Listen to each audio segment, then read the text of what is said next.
Hi everyone, welcome to today's video. My name's Stephanie and today I have a very special swatch review. First, I want to introduce Glitch Lacquer to the channel. This is my first time trying them. They are a relatively new indie brand with I think a couple, maybe 2 or 3 releases already, but their most recent collection is called the Palestine collection. As you can see, this is a 10-piece lineup where $3 of every bottle will be donated to the Palestine Children's Relief Fund. And in addition to that, while I don't have these other polishes, I did also want to mention that from now until January 29th, $1 from every Black Friday polish or $2 from every Black Friday duo will also be donated to Doctors Without Borders. So without further ado, let me just show you the swatches.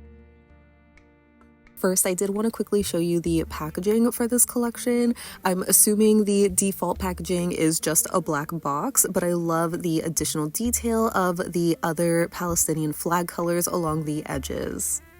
Now getting into the polishes, the first shade we have is Palestinian Poppy, which is described as a warm, bright red crelly. This is inspired by the Semitic poppy flower, which is one of Palestine's national symbols, representing a connection between life and the land, but also being a more literal representation of the Palestinian flag, since poppies have green stems, red petals, and black and white centers. This was a gorgeous polish, just so incredibly vibrant with a really nice formula too.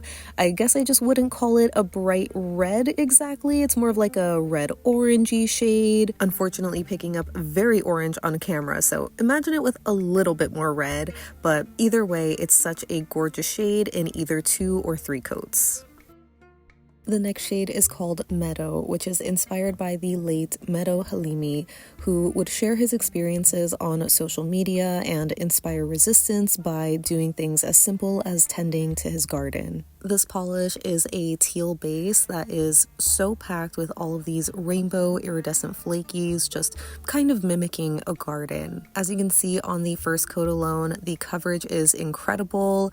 There are so many flakies that I don't think you would need more than 2 coats for this, and because there are so many flakies, you might need to do some light dabbing or manipulation, but they all pretty much lay flat, so I don't think a glitter grabber is necessary, but I probably would recommend a peel-off base coat.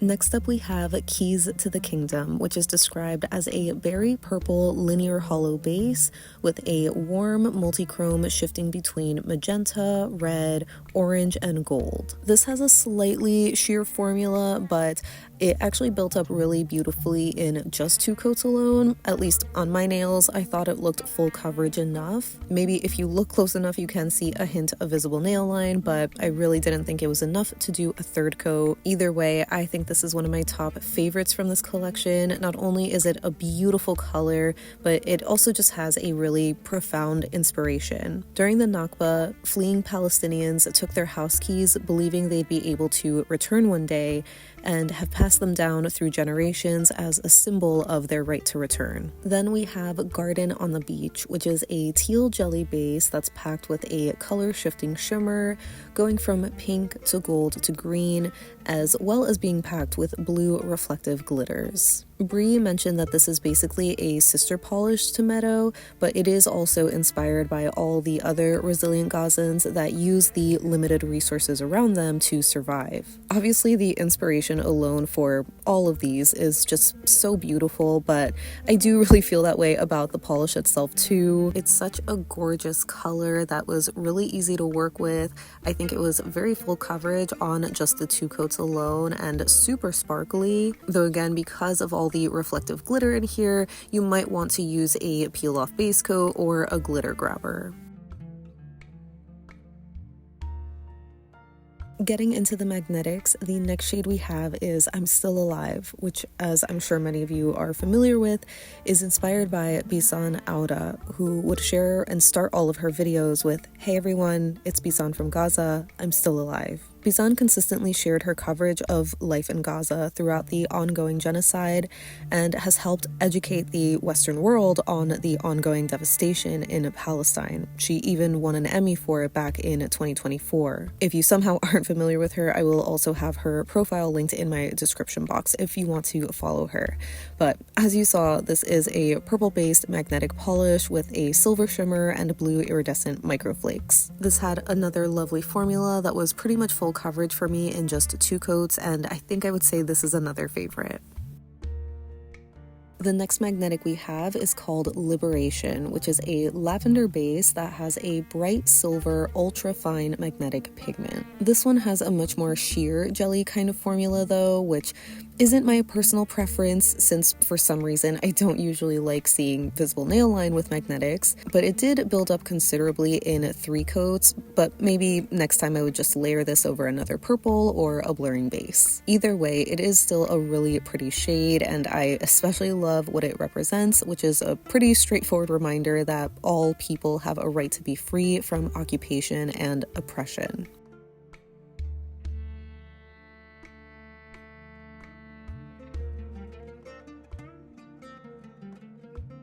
Next up we have Habibi, which is Arabic for my love.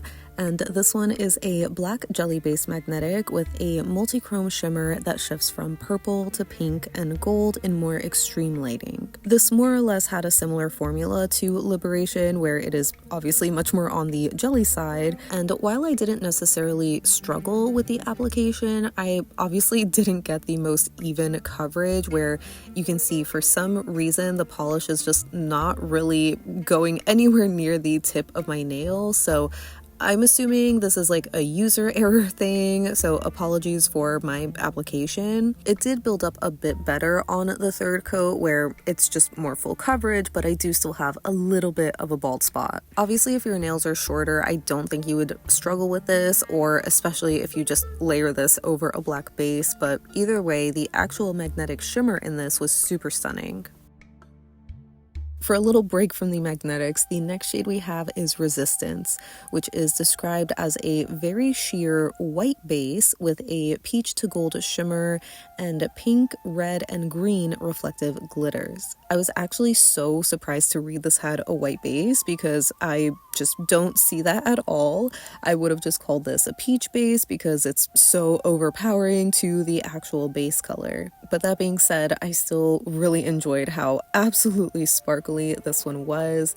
I do always love a peach to gold kind of shimmer, but I don't know if this shade of peach is flattering on me, so maybe it's one that I need to experiment with in just 1 coat, but it does build up beautifully in 2.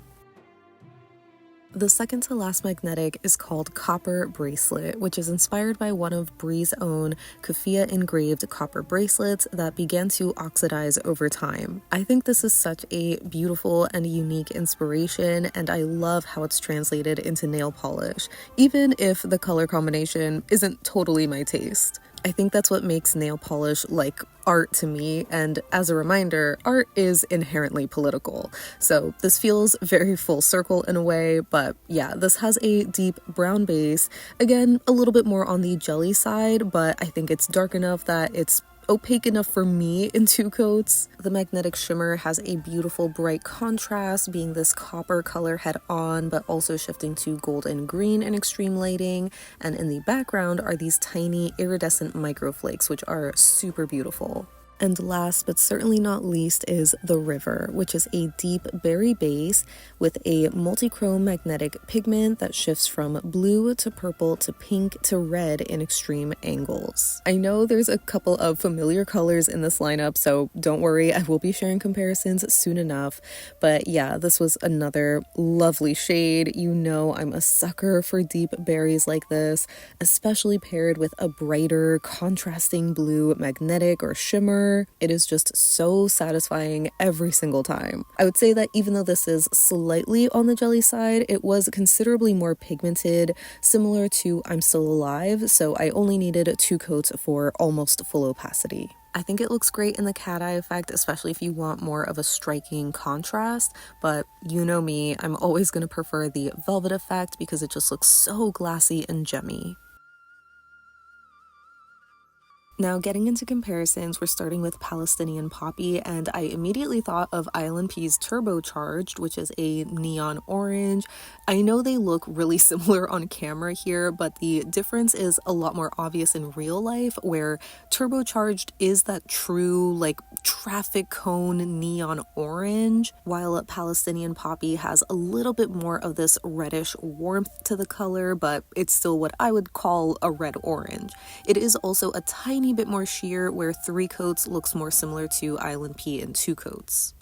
Then for Medo, I don't have anything like it, so I thought I could try to recreate it by using Cracked Polish's Squish Squish, which is their most recent Crelly. That's a teal color that looks really similar to the base of Medo. And for the Rainbow Flakies, I'm going to do 1 layer of Cirque's Glitter Glue, which is an iridescent topper that is packed with all these different colored flakies, but as you can see, it's not quite as rainbowy. There definitely are some different pops of colors, but it's very yellow heavy. I feel like even in the bottles you can see the obvious difference. Then for Keys to the Kingdom, I figured the closest shade that I had to this was Sylvanclaw's Bat, which is a linear hollow base with this purple glowy shimmer, but obviously the colors are very, very different, where Bat is this very dark charcoal, almost black base with a more blue toned purple shimmer, while Keys to the Kingdom is more berry leaning in color. It's also a little more sheer. Next for Garden on the Beach, this one kind of reminded me of Mooncat's Am I Everything You Fear, because it has this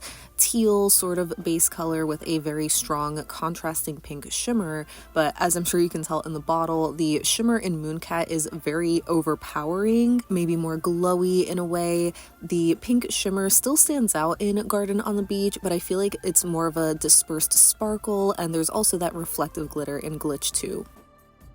Then for I'm Still Alive, I thought this one kind of looked like Starrely's Reality Shift, which is a lavender purple base color that has a blue iridescent shimmer in the background, as well as a silver magnetic sparkle. You can definitely see these similarities in the bottles here, but on the nail there is a slight difference where Glitch is a little bit darker.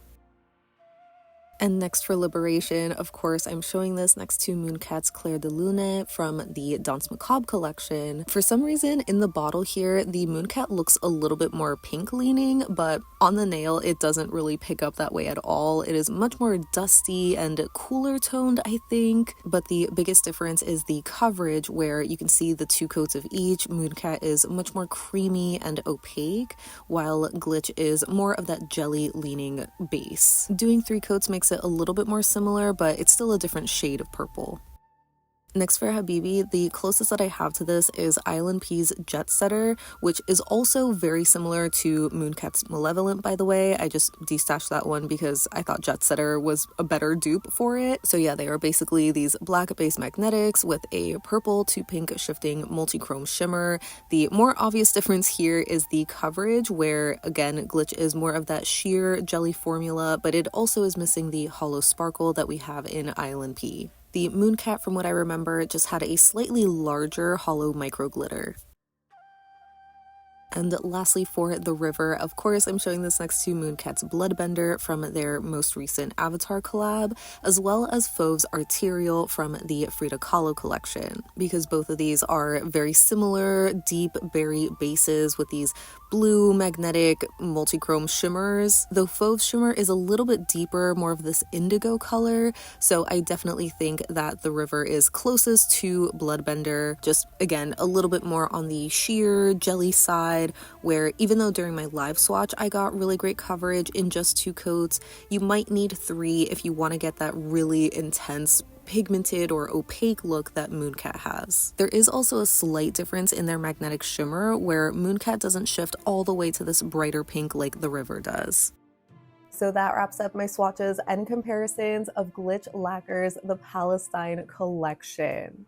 As always, I would love to know what you think of this release or this brand, especially if you have tried Glitch before. Even though they've only been around for a short time, they immediately made it onto my radar as they're just a brand with values that I deeply align with. So I feel really excited to try them out for the first time, especially for this collection. Since this is a more meaningful release, I am obviously going to be a bit more biased about it, but I feel like objectively speaking, the polish polishes, the formulas themselves were really lovely overall. I didn't have any issues with them. The only minor gripes that I had were maybe with some of the shades just being more jelly than I would have wanted. But again, that's just a personal preference thing. I'm sure so many people prefer that type of finish. So yeah, I would just love to hear what you think of these shades. I know there are a lot of magnetics though, and we have been talking on the channel recently about magnetic fatigue for this year. But to be fair, this collection did launch at the end of 2024. I'm just a little late in sharing it. But either way, I do appreciate that these are some more affordable dupes to some other magnetics on the market, or they're just more unique in their color combinations too. So as usual, I will have Glitch Lacquer's website linked in the description box down below if you do want to check out any of these polishes, or if you want to just check out whatever else they have on their website. Or of course, if you don't need any more polish, you want to stick to your no or low buy for the year, but you still want to support this amazing cause, you can just donate to PCRF directly. I really hope that you enjoyed my review of these today. Let me know if you'd want to see some more Glitch Lacquer on the channel, because I may already be sharing their upcoming Valentine's Day collection soon. Or just let me know any and all thoughts you have down below so we can chat about it. But thank you so much for hanging out with me today. I hope you have a great rest of your day, and I will see you in the next one. Bye!